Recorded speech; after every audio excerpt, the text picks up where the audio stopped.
I'm gonna start with this list right here. I kind of feel I need the feral spirits again because Tuskar Totemic has been really good, but underwhelming at some points. Because like it doesn't trade downwards very well. It like especially if you're playing a lot of Paladin, like there are a lot of Paladins right now, and Tuskar Totemic is just it's very hard to drop on turn 3 against when you don't have board control. And that's why I have like the 2 Shredders again. Because like sometimes when you do lose board control, you're gonna need to drop things that trade well. Like Shredder trades pretty well, and I feel like Tuskar, Feral Spirits, you force some nice trades. Tuskar Totemic is better if you're already ahead, so I kind of needed another 3-drop that I could use when I'm not ahead.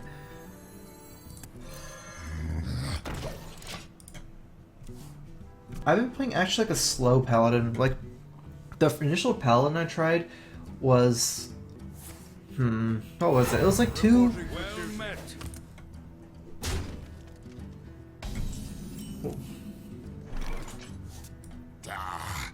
I don't know. It was like too gimmicky, I guess, is the way I want to put it.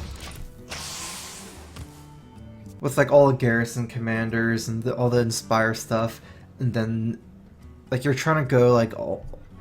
You have like I had like a low curve too with Justicar. It wasn't enough to single-handedly win the late game. I've actually been playing another Paladin. Healing Wave is not a fan of Healing Wave unless you're playing a Control Shaman. My mana curve is much too low in this deck to win the joust.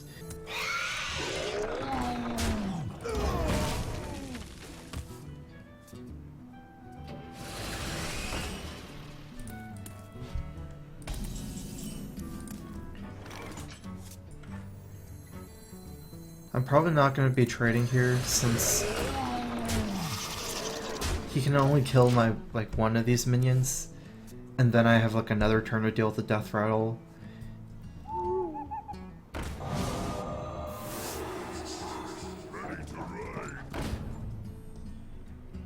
It's kind of like a face trader deck. Okay.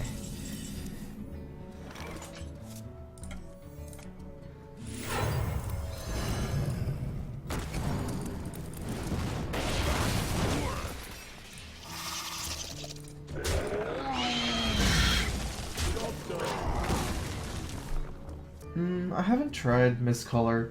I haven't really had good experience like fighting against that. I guess I haven't seen it too much anyways, but I haven't seen people use it very effectively, I guess, Mistcaller.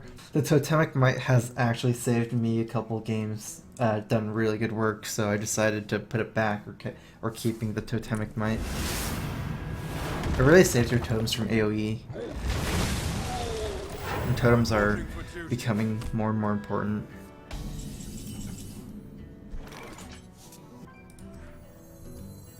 There is a lot at stake.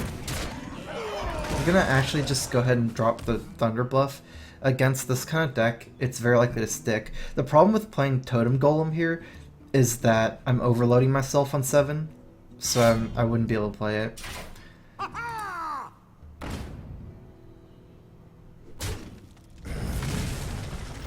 Reporting for duty.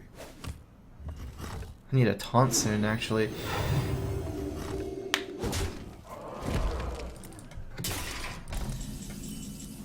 Okay, that's a taunt. Oh, but I'm overload.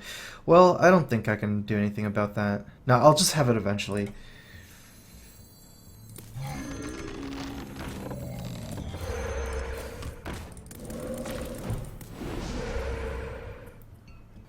Do not push me.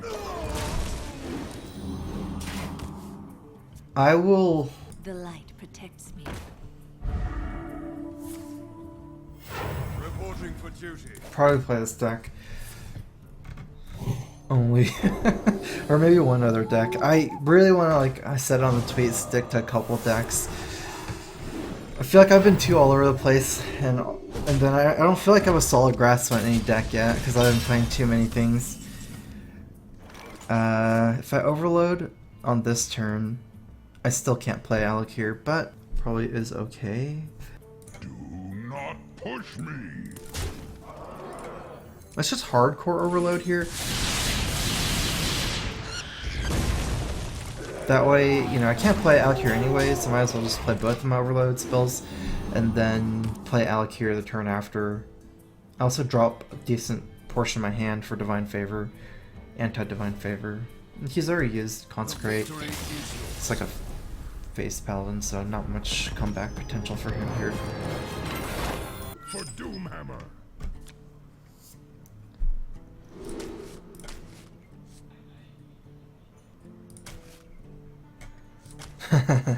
Is that doable? I don't know if I'm quite at that point yet.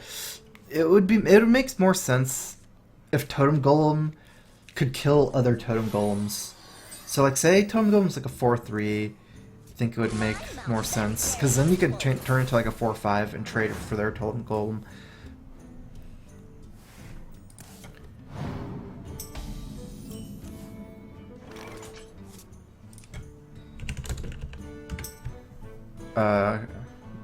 I guess I misread this.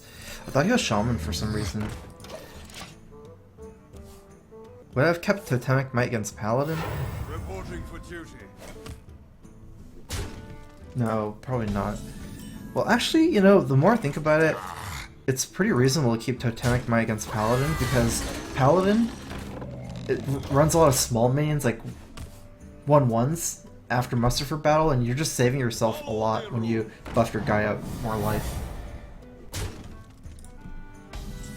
Is it still too early to tell how the old decks fare versus new ones? I guess I've been asked this question a decent amount. I have a good answer for it, but I need to play this turn first. I'm gonna save my coin instead of make a totem here. Okay, so my answer to that is it still too early to tell how well the old decks fare versus the new ones? Guide me. I don't believe that it's healthy, or not healthy, it's smart to think about decks like that, like old decks, new decks.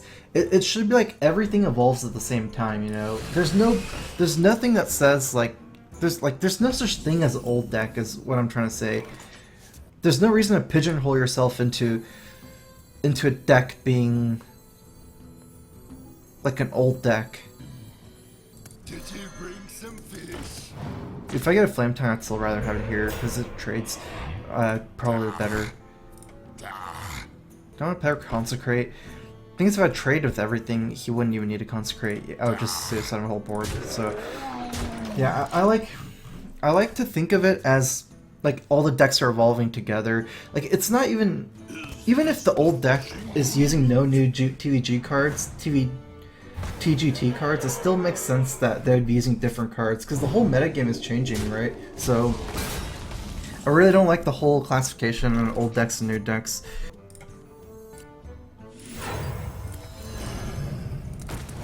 Okay, let's see what he gets here.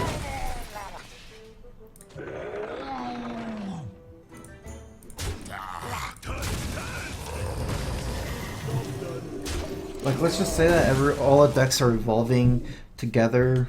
And we'll see what the new what the meta game will stabilize at. Okay, still gonna save my Hex.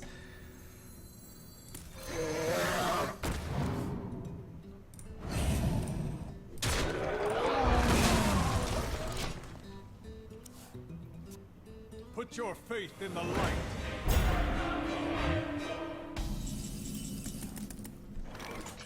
Good thing I saved my Hex.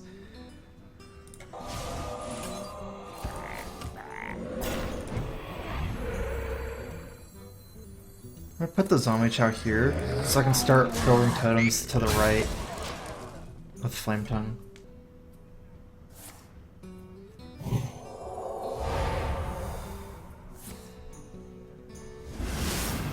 Hoping it doesn't have a good follow-up here. Like if he can clear my board and develop something on the same turn. Uh-oh. Well, okay. I can deal with this pretty good. Let me see what he gets from the Shredder before deciding whether it's Hero Power or Creeper.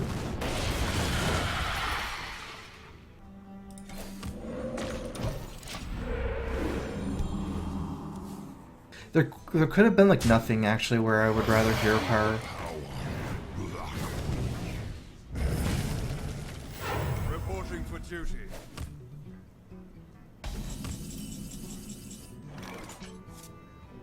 That was actually a pretty big mistake.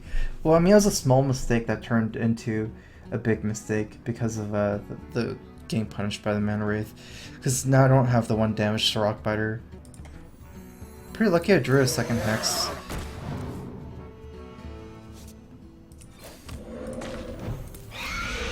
So ideally, I just trade in. Because I do know he has another dragon with a Corruptor activated. A lot of the dragons are Hex targets.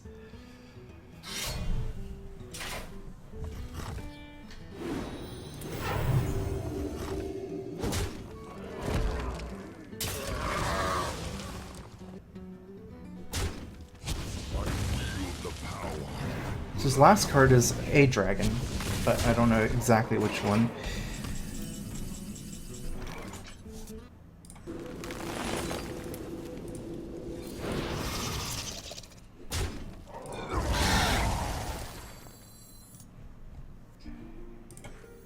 There is a lot at stake. My shield. I'm pulling this off. I'm hopefully like okay. So I think he won't have a great. You know, he's in top deck mode. Last card's a dragon, not a spell. So he has to top deck something really good, like a consecrate here, or else this will stick. I can trade the 2 little guys or a peacekeeper in to the corruptor and start toteming, taking over the board with this. Thunderbluff Valiant's so good. It's like single-handedly gonna maybe win me the game here. Okay, so I want to trade in this Hexenth here.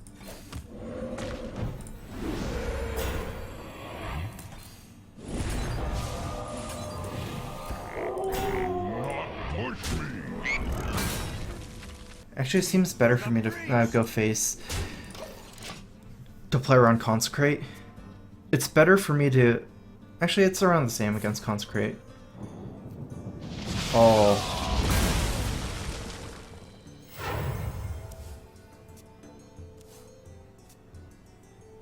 Wow, that was pretty brutal.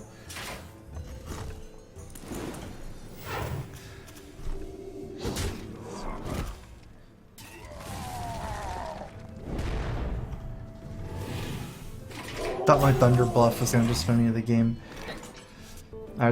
Allocate trays of both and 1 charge of the True Silver. I guess I'm gonna have to do it because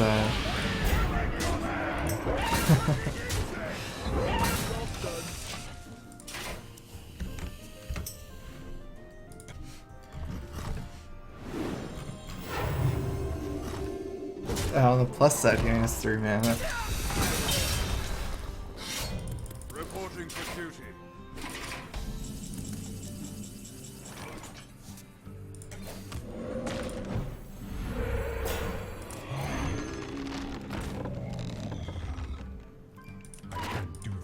I'm gonna get some value from my Flame Bound here while I can. Like, if I can trade off with a couple of these 1/1s with this, might be worth it. None shall. Since right now we're in like a low card state, so Reporting for duty. I guess like I'm not really playing around anything because there's not much cards to play around. Low hand size on both players' parts. I need like probably like a Dr. Boom or Lightning Storm.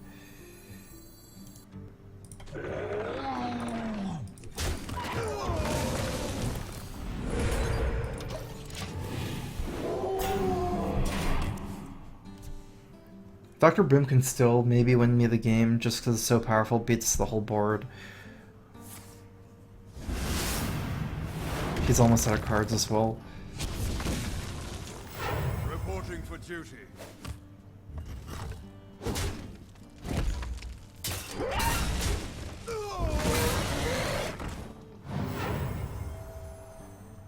No more dragon.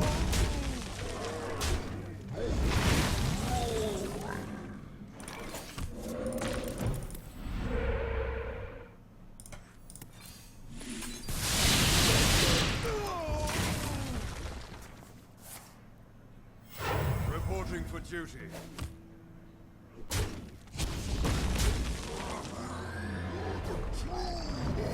I mean, most of my good stuff came already, although it's pretty much too late.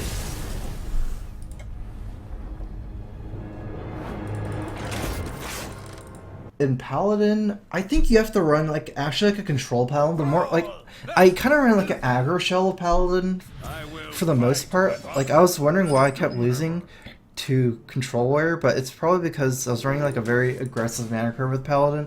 And I think if you're running an aggressive mana curve, the Inspire cards might just be too much.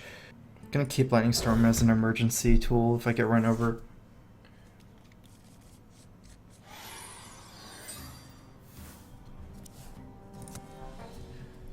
The light protects me.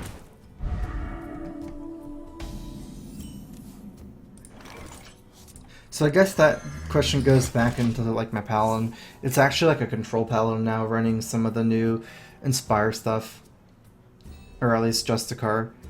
Because I feel like if you want to go that whole like control Inspire route, you actually need to run a lot of control cards like Harrison Jones and Big Game Hunter and Double Peacekeeper, maybe even Double Equality, like a very slow Paladin instead of like the whole super rushdown Paladin that people have been playing. I think it's better to do that and go the Inspire route.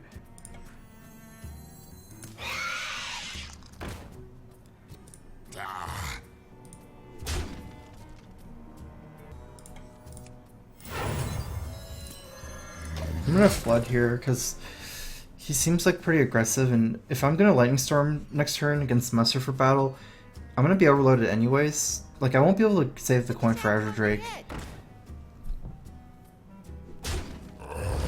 I might just have to Storm this turn. The Storm will save me so much minions on board.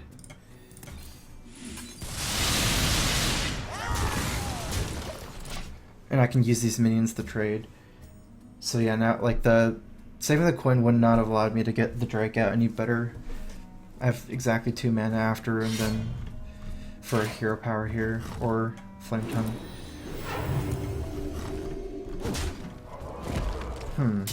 If he does that, is it worth just Flame Tongue face to force him to attack the Flame Tongue? Since he's already not going, I kind of like it, because another thing is Divine Favor.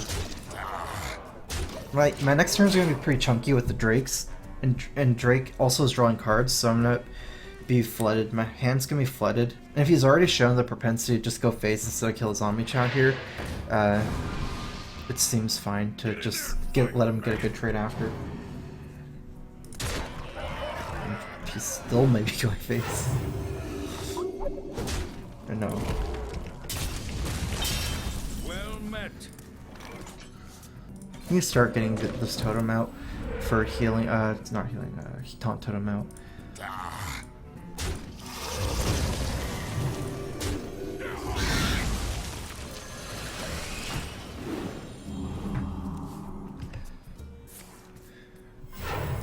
I need to play Alakir on curve, ideally, so that I can get out taunt against this deck.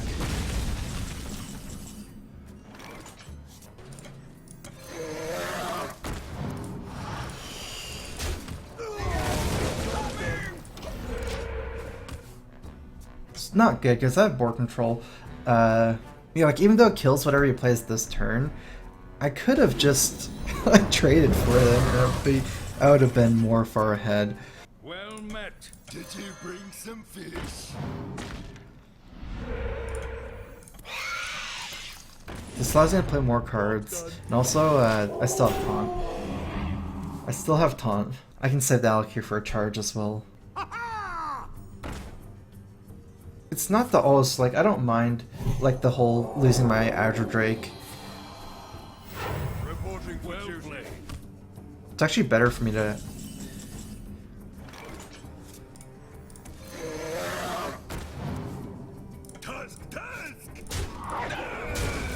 It's actually better for me to play Drake even into Doomsayer, just to cycle it. Because the Drakes are really chunky in my hand. Whereas if it was like a Mana Wraith, I wouldn't be able to hero power after, so. Or a Mirror Bar Web Spinner. I really, like, every time someone says, like, trade first, I think that in Hearthstone, like, 99% of the time, not 9, probably like 75% of the time you should trade. You should play your minion first, and then trade for the Shredder, because Doomsayer is not as big of a deal as Mana Wraith and Neurobar Web Spinner, because Hearthstone's more of a tempo game than a value game. So it's worse to lose tempo than to lose value. This is a really good hand. I can see keeping this whole thing as long as I can make a bounce back with Lightning Storm against Shaman. So yeah, so like these 3 cards are gonna help me fight for board control early, and Lightning Storm is just, it's so good in the mirror that I don't think it's worth it to mulligan. Oftentimes, Shaman mirror comes down to who has more Lightning Storms, because Lightning Storm allows for like almost a full clear for Shaman. It's so totem based and Creeper like small minion based.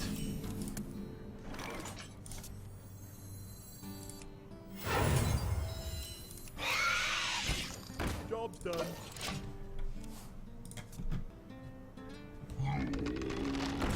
Tempo decks. Rogue tempo deck? I don't know if that's really right. Rogue is not a tempo deck as far as like the oil things. I mean, it's like tempo is a concept, but if you like, Rogue is far less of a tempo deck than a deck that drops minions from turn 1. Like Zoo and Paladin and Shaman are much more of a tempo deck than Oil Rogue is.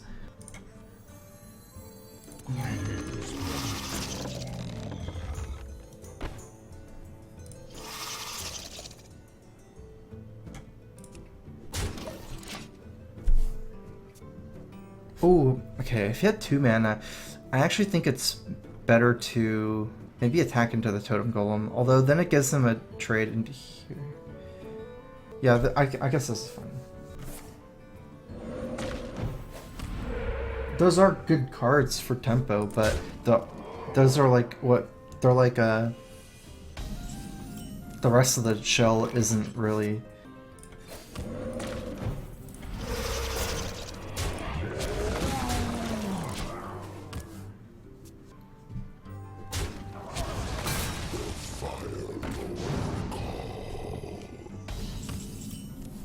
That was a mistake. I have 2 hexes, and I don't think hex is a super important card in this matchup. So let's go ahead and hex here. Hexing a 4-drop. Actually, this is kind of like a 5-drop since it's an overload one. Problem with leaving Fireguard Destroy is that it basically beats my whole board. A 4-6 is obviously still not as good as a 7-6 or a 5-6, but 4-6 is as much attacks as he needs to trade with my board right now, so it didn't really matter for him to get a 4.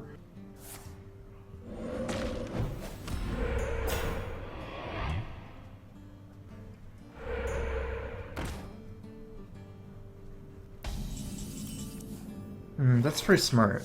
I will have to lose my 2/1/1s because I won't be able to kill a Flame Tongue. Although, to be fair, it might not be important to kill a Flame Tongue because I guess the question is, do I even want to take 2 damage on Totem Golem? If I do kill a Flame Tongue, he has no good plays. Whereas if I trade the other way, there's still a Fire Elemental on a 3/2 that's decent on turn 6. Did you bring some fish?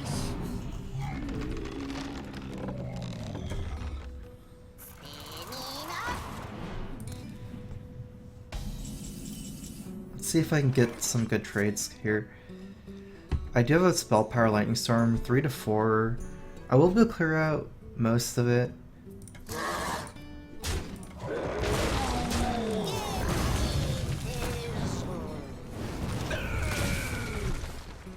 Totemic Might, my favorite. That's a lot of damage to take, 7 damage for this clear. And because he's playing Doomhammer, I'm very likely not going to trade with this Searing Totem anymore. I need to go face to make his guy war less effective.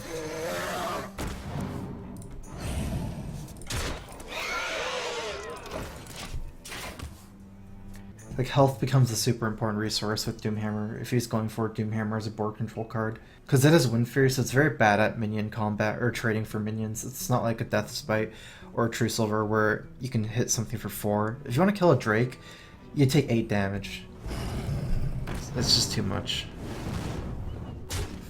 Compared to like 4 with a 4 attack weapon. 6, 12.